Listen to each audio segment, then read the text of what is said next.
Ako nga yung tumitingin. Hindi ako nasanay na nandun na din ako sa harapan nila, ganun. Parang kaya nag-control ako sa feelings. Tara na, May. May gagawin pa sila. Ito po si Pong Navarro na ng This is my third time on the show if you count the time inside the house. Kisses had her parents with her.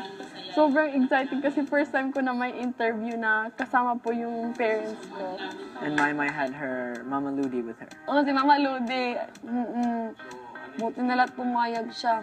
Yung feeling na proud ka, na ipakita mo sa buong mundo kung sino yung nagsakripisyo sa'yo para mapalaki ka lang ng maayos.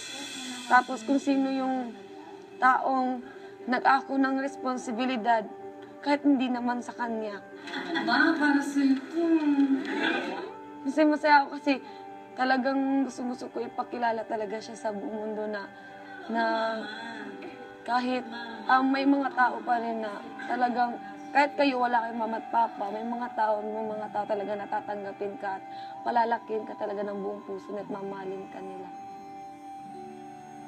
Yung pinaka natutunan ko talaga po that time is na yung parents ko talaga yung totoong hero.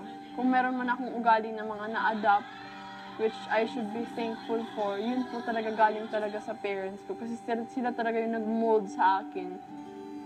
The fact that my mother wasn't there, it just makes you realize again how much you need family. Like, you want them to be there.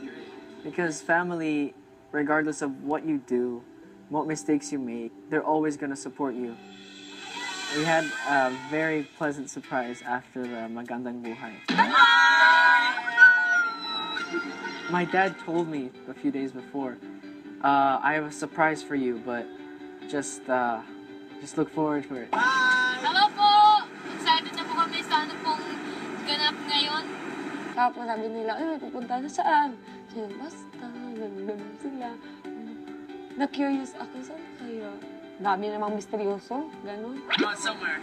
We don't know where. And we went to a hotel, and I wasn't so sure what we were doing there.